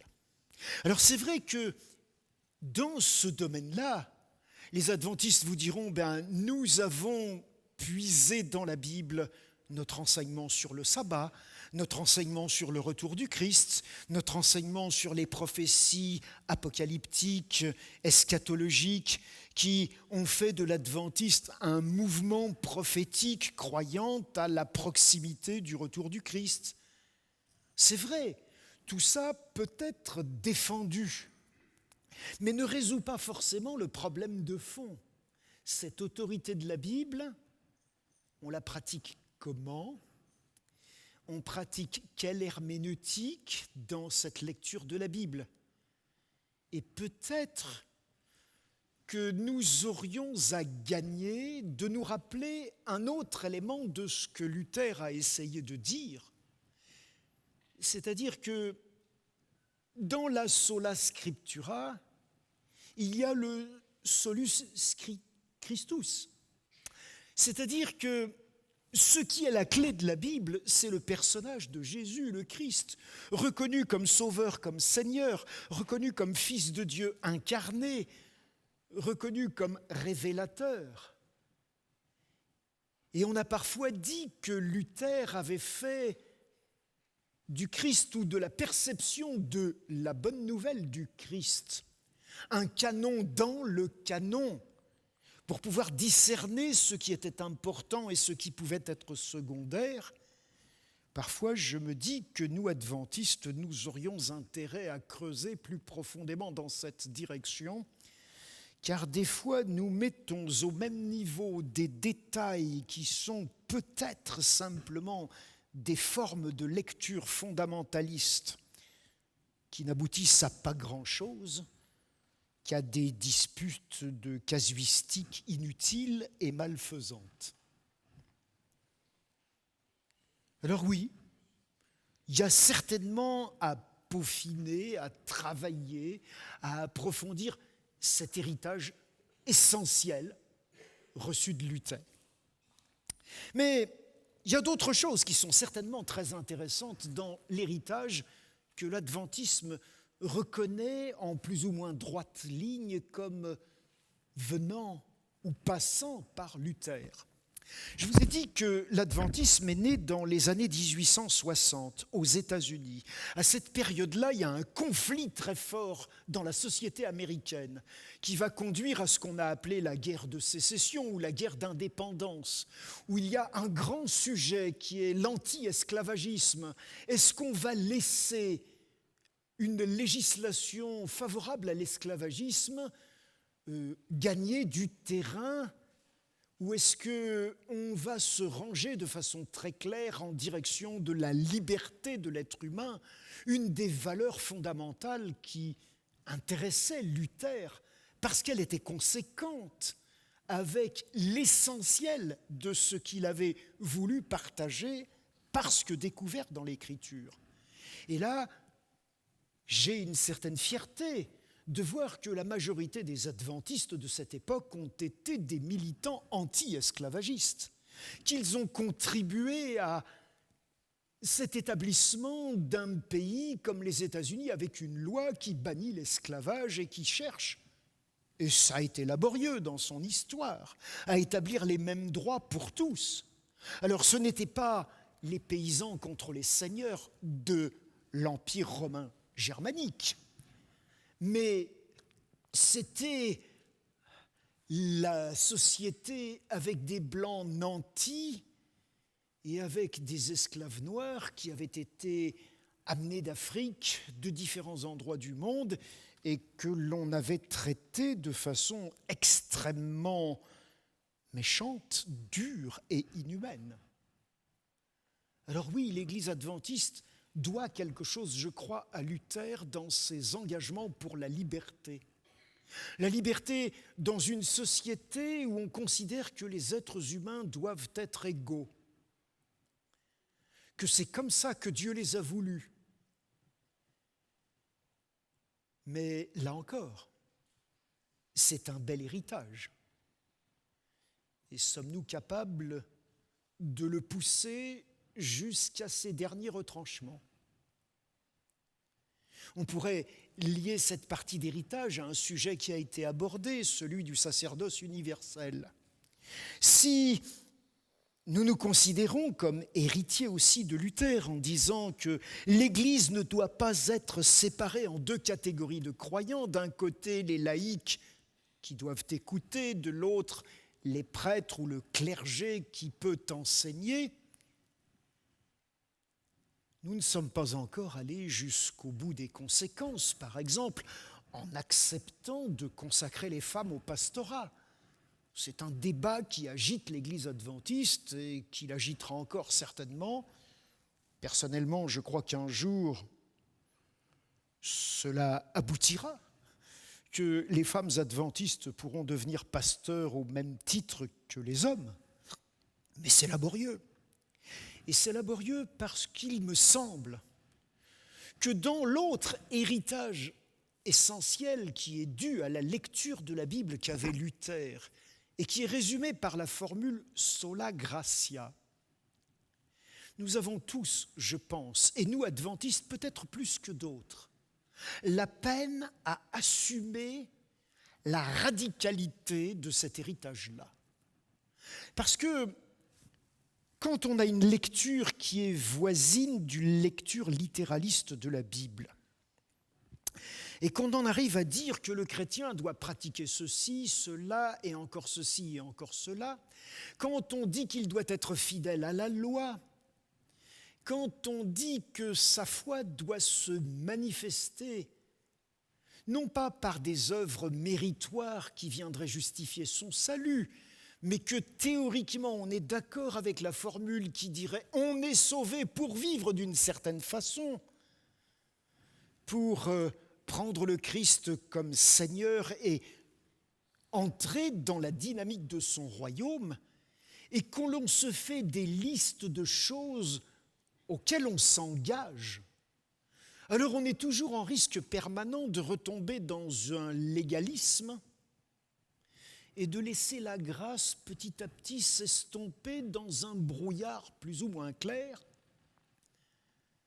Et c'est d'ailleurs extrêmement inquiétant de voir que de très importantes enquêtes ont été menées au sein de l'Église adventiste mondiale sous le titre de Value Genesis et ont démontré que la plupart des jeunes éduqués dans les familles adventistes et dans les écoles, puisque l'Église adventiste a organisé dans le monde l'un des réseaux d'écoles primaires, secondaires, supérieures les plus importants du christianisme, que la grâce est quelque chose de difficile à comprendre, connaître, accepter, accueillir pleinement, parce qu'on est toujours dans cette tentation de légalisme qui est là, et donc que l'héritage de Luther est un héritage qu'on a du mal à accueillir vraiment. Et je me souviens de débats qu'il y a eu à une époque où moi j'étais responsable de la revue adventiste, donc théoriquement la revue officielle du parti, de l'Église, et qu'il y avait cette crise avec un théologien laïque australien qui s'appelait Robert Bryn Smith et qui a écrit beaucoup sur Luther et sur la conception que Luther avait de la grâce. Alors, il était critiqué dans beaucoup de milieux adventistes comme étant un espèce d'ultra-luthérien qui allait bien plus loin que ce que Luther disait. Et quand j'y réfléchis, je n'en suis pas sûr du tout. Et je me dis qu'il y a là un terrain qui est un terrain sur lequel nous avons encore beaucoup à réfléchir, beaucoup à partager. Et si l'on veut que le partage fictif qui était imaginé entre la jeune Lison de 2017 et le Luther visiteur de 1517 d'hier soir puisse partager cette joie qui libère, parce que la grâce est valable jusqu'au bout, quelles que soient nos œuvres bonnes ou mauvaises, nos mérites minables. Il y a là un défi qui pour moi est un défi bien sûr d'abord pour les adventistes, mais sans doute aussi pour beaucoup de chrétiens, car dans les débats auxquels je participe régulièrement dans la commission œcuménique de la Fédération protestante de France, où je représente l'Église adventiste depuis plus de 10 ans, bien, je me rends compte que dans les autres églises, on est confronté au même type de défi. Surtout dans une période trouble comme la nôtre, où les réflexes identitaires sont parfois très forts.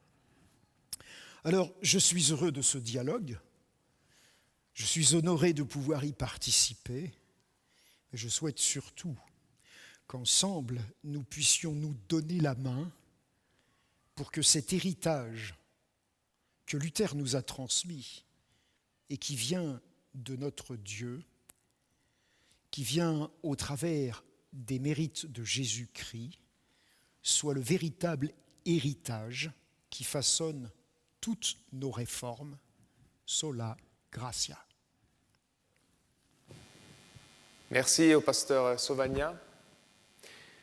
Ce dialogue ne se veut pas simplement un dialogue entre théologiens sur le plateau, mais aussi avec vous qui êtes là pour assister. Donc on va ouvrir un moment de questions-réponses. Il y a donc un micro sans fil qui se balade dans la salle. Maintenant, la parole est à vous. Je vous prie donc de formuler votre question, si vous en avez, d'être spécifique, de préciser si votre question s'adresse à l'un de nos invités ou à l'ensemble. Et j'espère que vous arrivez aussi à être synthétique dans la formulation de votre question. Donc, levez la main s'il y a des questions que vous aimeriez poser à l'un ou tous.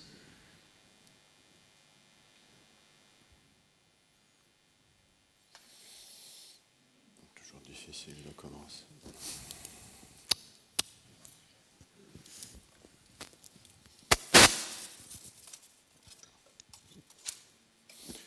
Oui, tu as raison. Est-ce que tu veux de la pétillante ?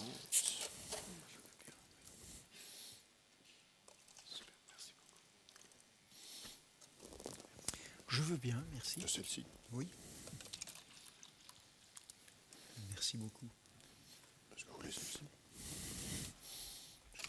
Merci beaucoup. Pardon. Merci. Oui. Oui, juste avant de poser ma question, je voulais juste dire, je serai obligée de partir assez vite après ma question parce que j'ai un rendez-vous qui vient juste. J'ai un rendez-vous juste après. Je voulais juste indiquer, je ne vais pas juste poser ma question et partir vite parce qu'on aurait répondu à ma question. Donc, je présente mes excuses si je dois partir un peu tôt. Ma question est pour le professeur Chiron. J'ai trouvé très intéressant votre présentation sur la Réforme et l'Église catholique. Et ça me rend un peu perplexe, c'est-à-dire que d'un côté, vous dites que si on se base sur le concile de Trente, vous dites Trente. Pour comprendre la théologie catholique, on risque de se tromper souvent. Vous dites aussi que le Vatican II a été un moment pour revoir certaines choses qui ont été soulevées, mais pas nécessairement en réponse à la Réforme. Comment comprendre alors la déclaration du pape Jean XXIII quand il dit, et malheureusement je le connais en anglais seulement, peut-être quelqu'un peut traduire pour moi, « What was, still is », en parlant de la théologie et les différences entre catholiques et protestants. Comment comprendre « What was, still is » C'était « What was, still is », c'était... Ce qui était... Oui. Ah oui. Oui. Ce qui était demeure, ce qui était encore. Ok. Comment le comprendre? Oui, merci. Je réponds tout de suite. Oui. Alors, vous commencez votre question par un point sur lequel on peut donner un éclaircissement, mais après, vous posez des questions vraiment de fond. Et vous serez sûrement obligé de partir avant que je ne donne toute la réponse. Et les autres aussi devront partir avant que j'ai fini de parler. Donc, se référer, alors je n'ai pas exactement dit que se référer à la théologie du Concile de Trente, c'était risquer de se tromper. Ce que j'ai voulu dire, c'est que faire de la théologie du Concile de Trente l'absolu de la théologie catholique romaine, c'est se tromper. Justement parce que c'est la sortir d'un contexte, qui est un contexte de controverse. Voilà. Et donc, il faut bien avoir ça en tête. Et c'est justement ce qui permet de prendre du recul par rapport à un certain état. Mais peut-être bien que ça vaut aussi, parfois au moins, pour Luther. Enfin, je ne sais pas. Bref. Et pour d'autres. Voilà. Donc, voilà. Et c'est normal. C'est normal. Bien. Vatican II, alors la question que vous posez, c'est celle de la continuité entre un enseignement, mettons celui de Trente, et un autre, mettons celui de Vatican II. Dans la tradition confessionnelle à laquelle j'appartiens, on est extrêmement attaché à la continuité d'un enseignement à travers les siècles, ne serait-ce que parce qu'on ne veut pas donner l'impression, à tort ou à raison, qu'à un moment donné, on s'est trompé. Voilà. Ah oui, mon Église est infaillible. J'ai fait ma thèse là-dessus, alors là aussi je peux vous en parler longtemps. Donc elle se considère comme telle, mais vous voyez, je le dis au moins sous cette forme un peu humoristique pour suggérer qu'il y a de vraies questions et qu'elles mériteraient d'être approfondies. On a trouvé quelque chose d'un peu miraculeux. Alors pendant très longtemps, la théologie catholique a été très statique. Ce que nous disons aujourd'hui, nous l'avons toujours dit de la même façon. Au XVIIe siècle, Bossuet et d'autres. Puis quand même, l'histoire a fait des progrès et on s'est aperçu qu'on ne pouvait plus tenir cette position. Bien. Donc on a une trouvaille magnifique qui est le développement du dogme. Vous voyez, le dogme se développe comme un arbre, à partir de quelque chose, de rien du tout. Une façon d'intégrer l'histoire. On s'est rendu compte à partir des années 1950 que là aussi, ça n'était pas si simple, qu'il y avait des avancées, des reculs. Voilà. Moi, j'aime bien parler en termes d'interprétation. Nous n'interprétons pas, et de formulation. Nous n'interprétons pas toujours de la même façon, au moins dans la formulation, bien le dépôt apostolique, pour dire les choses ainsi. D'ailleurs, entre églises non plus. Il faut prendre acte de l'importance de contexte dans le temps et dans l'espace. Il faut prendre acte de l'importance des mentalités de ceux qui interprètent. Il faut prendre acte non seulement des réponses que l'on donne, mais des questions que l'on s'est posées à un moment donné, à partir de l'Évangile, avec un grand « et ». Il faut prendre tout ça en compte. et situer cela dans une perspective qui, comme l'a dit le pape Benoît XVI dans un discours fameux, est un mélange de continuité et de discontinuité à différents niveaux. Alors nous, catholiques, à commencer par Benoît XVI, on souligne une dimension de continuité, mais on a certainement plus conscience aujourd'hui qu'il y a quelques dizaines d'années d'une dimension de discontinuité, au moins dans l'expression de la foi. C'est un débat auquel on est confronté ad intra dans l'Église catholique, car nous avons une aile traditionnaliste qui, je reçois leurs mails, etc., accuse tous les jours le pape actuel d'être un hérétique parce qu'il dit autre chose que le Concile de Trente. Voilà. C'est un peu plus compliqué. Voilà, je m'arrête. Merci beaucoup. Merci beaucoup. Est-ce qu'il y a d'autres questions ?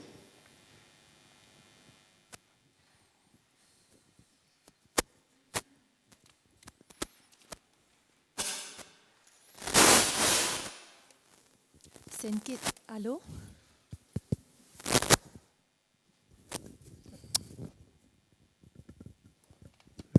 Test. C'est une question pour chacun d'entre vous.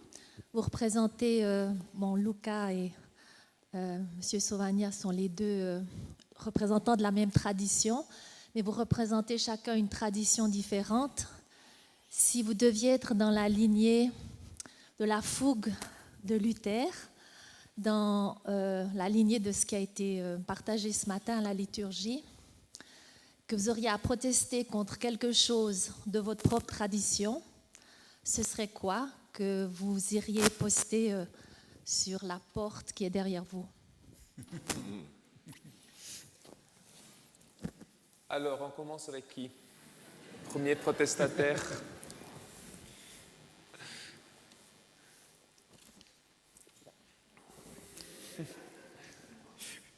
Monsieur Ascani n'était pas là ce matin, donc... Je suis libéré. Donc la question, c'est s'il y avait un sujet de protestation au sein de notre propre tradition, qu'est-ce qu'on afficherait sur la porte? Alors, je vais me permettre, je vais me lancer, comme ça aidera peut-être les autres à s'y mettre aussi. Moi, je dirais que l'une des choses que nous avons héritées de Luther et que je regrette de posséder comme héritage, au moins partiel, c'est ce que j'appellerais un anti-catholicisme ou, comme ça a été rappelé par Claude, un anti-anabaptisme aussi, parce que Luther était un homme qui a utilisé un langage relativement virulent, critique, quand il appelle le pape de son temps un fou mensonger et un méchant imposteur, il n'y va pas avec le dos de la cuillère. Et personnellement, je regrette beaucoup que l'Église adventiste reste porteuse d'un anti-catholicisme et, à travers cela, d'un anti-autres églises chrétiennes qui acceptent de dialoguer avec l'Église catholique, par exemple, ou d'un anti-œcuménisme qui ont l'impression que ça, c'est trahir complètement l'adventisme. Personnellement, ma conviction et mon expérience sont que le dialogue et l'écoute positive des autres, l'absence de préjugés, sont des facteurs extrêmement importants qui aident à progresser, à approfondir sa foi dans le dialogue avec l'autre. Car je ne peux pas me présenter comme étant le seul lecteur de la Bible, comme étant le seul être de foi, la seule personne à qui l'Esprit de Dieu puisse s'adresser. Alors je marquerai, moi, peut-être cet après-midi, dehors tout anti-catholicisme, œcuménisme et tout ce que vous voudrez.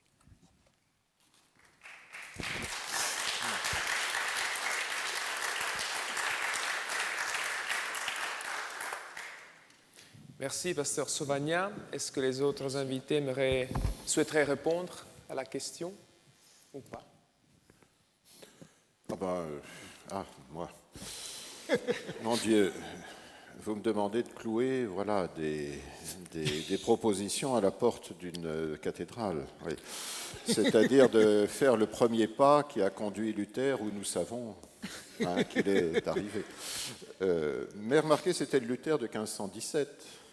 Et qu'est-ce qui se serait passé si on l'avait un peu plus écouté du côté romain et ailleurs?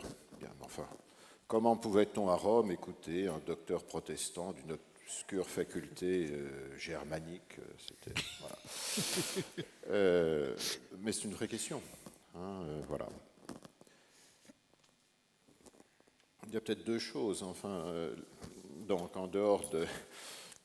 Voilà, peut-être Alors, ne focalisez pas trop vite ce que je vais dire, mais je pense qu'un des grands défis dans mon Église, c'est le statut de la femme et le statut des femmes. Voilà. Alors, ne traduisez pas tout de suite cela en termes de ministérialité ou d'ordination, mais je crois qu'il y a une vraie question à cet égard qu'on n'arrive pas à formuler. Voilà. Et je le vois sur le terrain, avec un écart, un hiatus entre le rôle des femmes dans les paroisses et à la base, et puis leur reconnaissance, y compris théologique. Voilà. L'autre chose, c'est un peu en vous écoutant aussi, c'est plutôt ad intra, toujours dans ma confession. Qui est-ce qui donne le ton dans mon Église? On a pu avoir l'impression que celui qui donne le ton, depuis quelques années, c'est un peu le traditionnaliste, l'identitaire, celui qui veut revenir aux sources du catholicisme confessionnel. Oui, on a vraiment pu avoir cette impression-là. Et justement, ça change avec le pape actuel. D'où, j'en ai encore eu la confirmation même entre midi et 2, en allant voir des jeunes prêtres de la région, mais qui, eux, se retrouvent tout à fait dans le pape actuel, mais qui me disaient à quel point des jeunes prêtres qu'eux connaissent et que moi je connais ne s'y retrouvent pas du tout, ils sont complètement déstabilisés. Donc, parce que justement, ils nous proposent d'avoir un interlocuteur autre, le non-croyant, le plus pauvre, le différent, etc. Donc, vous voyez, là, c'est fort peu révolutionnaire, mais vous voyez que d'aller dans le sens du pape régnant. Mais maintenant que dans l'Église, au plus haut niveau, certains donnent des leçons d'orthodoxie au pape, eh bien, c'est presque être révolutionnaire que d'être du côté du pape. Donc, voilà. Donc là, ce sont des affiches que je peux clouer à la porte de Saint-Pierre de Rome, parce que, voilà. Mais vous voyez, ce sont de vraies questions.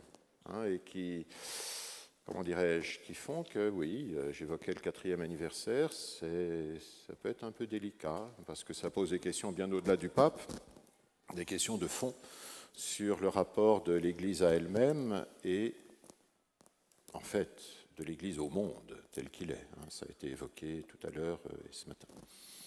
Merci beaucoup.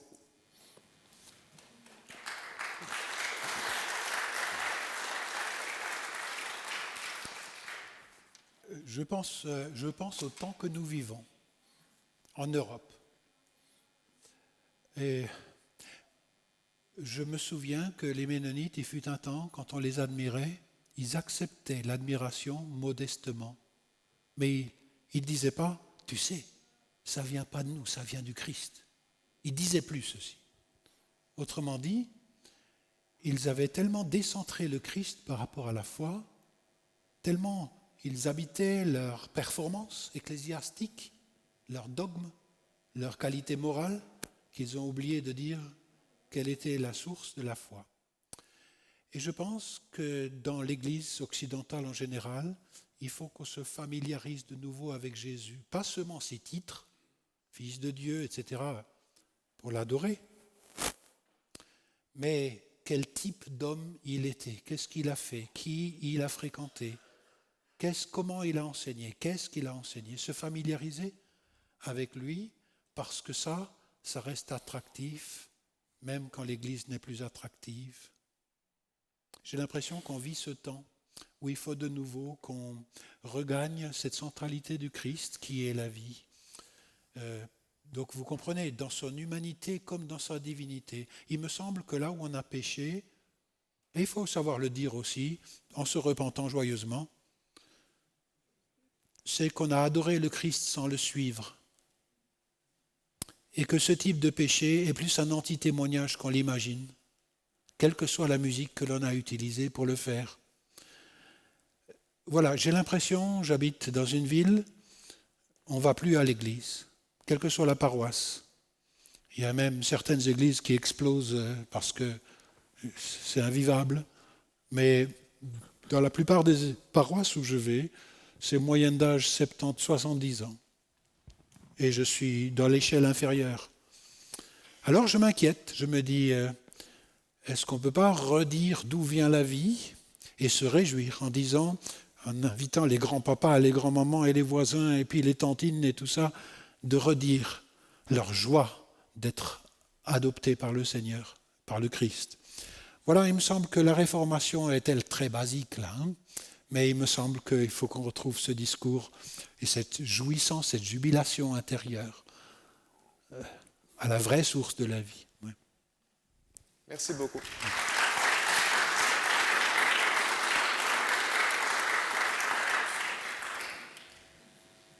Je crois qu'il y a un défi qui probablement concerne nous tous et toutes nos églises.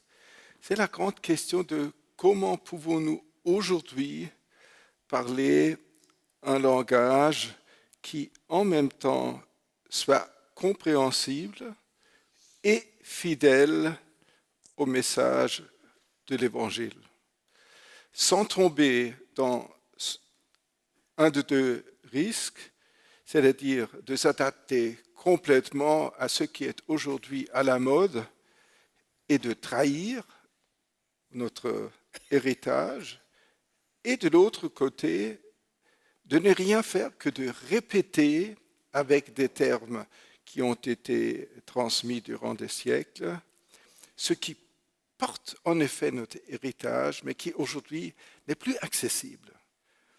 Donc ce que je souhaiterais, mais je ne sais pas si on peut clouer ça contre une porte, parce que c'est un défi qui nous concerne, nous. Je souhaiterais qu'il y ait une certaine inventivité de trouver un langage qui fait la médiation entre notre temps et ce message qui nous est promis.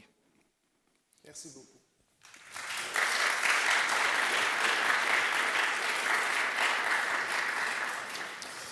Bien, nous arrivons à la fin de notre dialogue. Je vous remercie pour vos interventions, pour votre disponibilité et en signe de gratitude et d'amitié, vous allez recevoir donc ce livre qui est un mélange offert à notre doyen professeur à la retraite maintenant, Richard Lehmann. Donc ce sont des chapitres qui ont été écrits par ses collègues qui travaillent à la faculté ou qui ont travaillé à la faculté de théologie, une édition soignée par Roland Meyer. Voilà, donc c'est pour moi un plaisir de vous offrir ce petit cadeau, comme je l'ai dit, en signe de gratitude et d'amitié. Donc, j'écris une petite dédicace, donc il ne faut pas que je me trompe, hein, bien sûr. Voilà, donc l'ordre est bien établi, c'est celui-là. Le premier, c'est pour frère Ascani. Ah, il est là. Alors, voyons si j'arrive à... Après, vous avez aussi des copies du livre sur les dialogues entre luthériens et adventistes. Si vous voulez le prendre, vous êtes invité à le faire. Voilà, avec beaucoup de plaisir. Merci. Pasteur Becher, merci bien. Merci. Merci bien. Merci beaucoup. Alors, ce qu'on va faire aussi, c'est que de tous vous inviter à un pot de l'amitié qui aura lieu donc dans le hall du bâtiment de la faculté. Quelque chose a été préparé pour que l'on puisse aussi dialoguer ensemble dans un contexte plus convivial. Ce qu'on va faire aussi, c'est de pouvoir visiter les archives de la bibliothèque du campus. Donc vous êtes tous invités à prendre part au pot de l'amitié et à la visite qui a été préparée par Guido Delameilleur et son équipe pour voir quelques trésors que nous pouvons exposer et puis pour pouvoir mieux connaître les liens entre donc, les pionniers adventistes et la Réforme. J'aimerais conclure avec un petit mot. On va conclure comme on a commencé. Jean-Luc Roland, hier, a lu une prière qui a été attribuée à Luther concernant l'unité. Aujourd'hui, on a affirmé nos identités, on a bien sûr pu s'expliquer et se rapprocher aussi. Vous avez sûrement ressenti, vous le ressentez j'imagine, une volonté de pouvoir converger vers le Christ. Alors je vous invite à vous recueillir pour prier avec moi, avec nous tous, cette prière. Dieu éternel et miséricordieux, toi qui es un Dieu de paix, d'amour et d'unité, nous te prions, Père, et nous te supplions de rassembler par ton Esprit Saint tout ce qui s'est dispersé, de réunir et de reconstituer tout ce qui s'est divisé. Veuille aussi nous accorder de nous convertir à ton unité, de rechercher ton unique et éternelle vérité, et de nous abstenir de toute dissension. Ainsi, nous n'aurons plus qu'un seul cœur, une seule volonté, une seule science, un seul esprit, une seule raison, et tourner tout entier vers Jésus-Christ notre Seigneur, nous pourrons, Père, te louer d'une seule bouche et te rendre grâce par notre Seigneur Jésus-Christ dans l'Esprit Saint. Amen. Merci encore pour votre présence et je vous donne rendez-vous donc dans le hall de la faculté.